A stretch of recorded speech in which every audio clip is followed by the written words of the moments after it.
What if I told you about a business model where you are promised freedom, empowerment, and unlimited income? A world where you are your own boss, surrounded by a supportive family that celebrates your every move. It sounds like the American dream, repackaged for the social media age.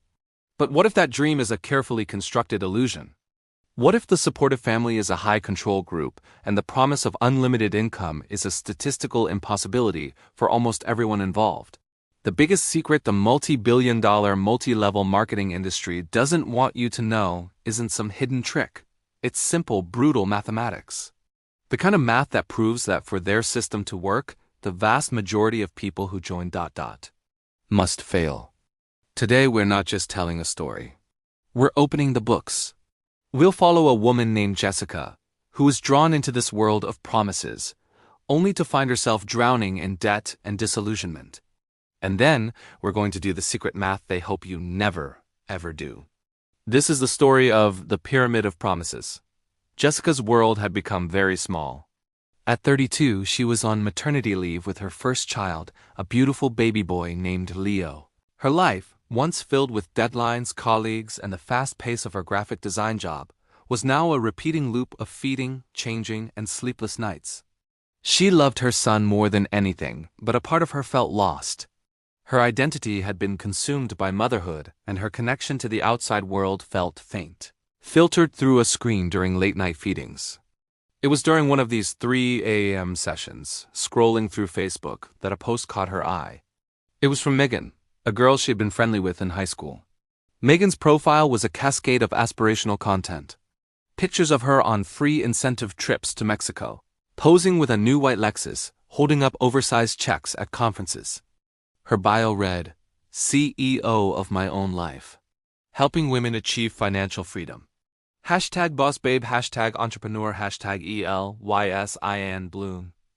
That night, Megan had posted a long, emotional story. It was about how she had been feeling lost and broke before she discovered Elysian Bloom, a wellness company selling essential oils and nutritional supplements. Now, she was thriving, not just surviving, all while working from her phone and being present for her family. The post ended with an open invitation. If you're ready to change your life, send me a message. I'm looking for 5 motivated women to mentor this month. This is the first step. The lure of aspiration. MLMs don't sell products. They sell a dream life. They target people in transitional phases, new mothers, military spouses, recent graduates who are often feeling isolated, financially insecure, or unfulfilled. Jessica, feeling all of those things, hesitated for only a moment before typing out a message. Hey Megan, your posts are so inspiring. I'd love to hear more about what you do. Megan replied almost instantly, her messages overflowing with emojis and exclamation points. This is love bombing. The immediate, overwhelming positivity makes the target feel seen, special, and welcomed. Megan wasn't just a salesperson. She was a potential savior. She invited Jessica to a private Facebook group and a Zoom call. The Zoom call was less a business meeting and more a high-energy pep rally.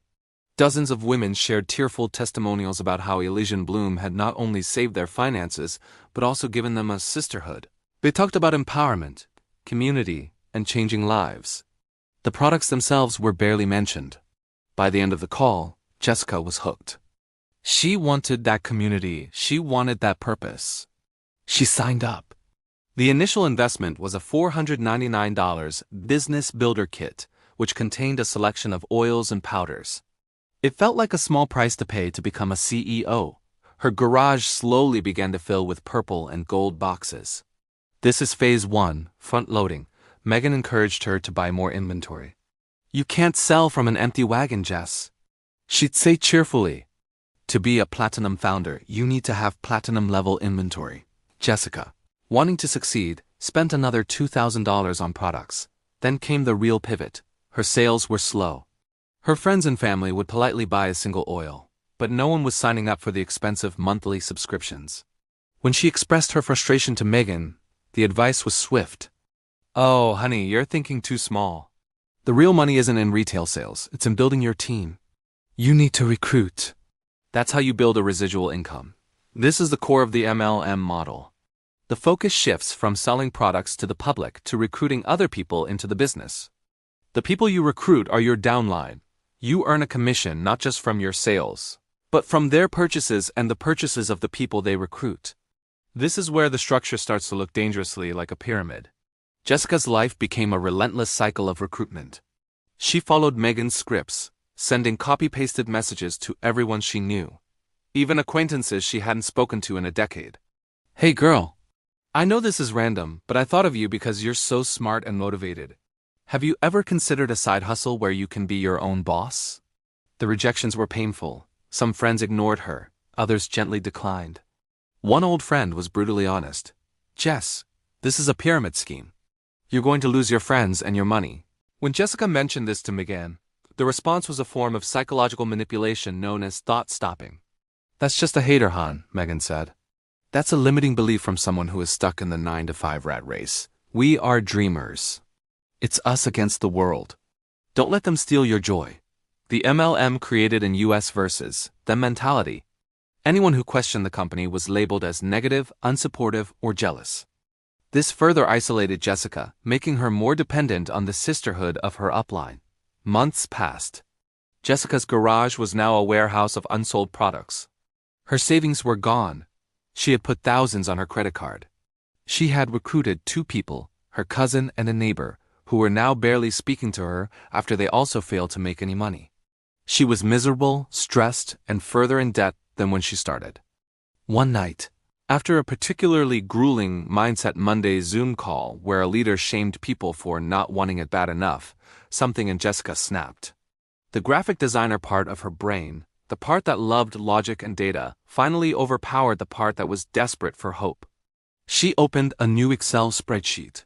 For the first time, she was going to do the math. The secret, terrifying math. She created 2 columns, investment and income. Under investment, she started listing everything. Asterisk Business Builder Kit, $499 asterisk additional inventory, $2,000 asterisk monthly minimum. Purchase to remain active, $150 x 6 months equals $900 asterisk tickets to a regional empowerment conference, $250 asterisk gas and hotel for the conference, $400 asterisk samples, brochures and marketing materials, $150 asterisk monthly fee for her replicated e-commerce website, $20 x 6 months equals $120. She stared at the screen, her breath catching in her throat. Total investment, $4,319 now for the income column. Asterisk retail sales to non-members, $650 asterisk commissions from her 2 downline members. Starter kits, $100 total income, $750. She created one final cell at the bottom of the spreadsheet. Profit loss. She entered the formula.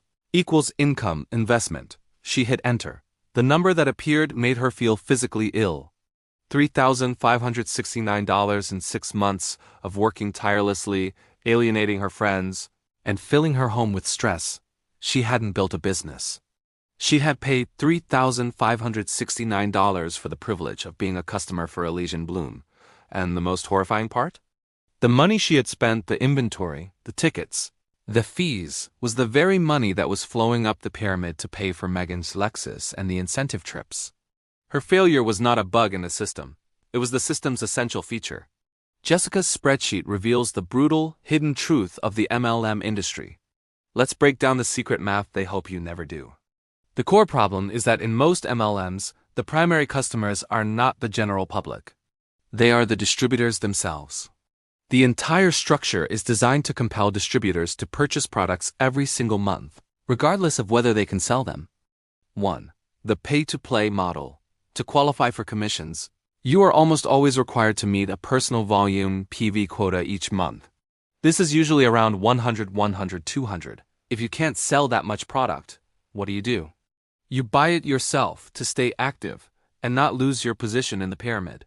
This creates a constant, guaranteed revenue stream for the company, flowing up from the bottom. 2. The recruitment saturation problem.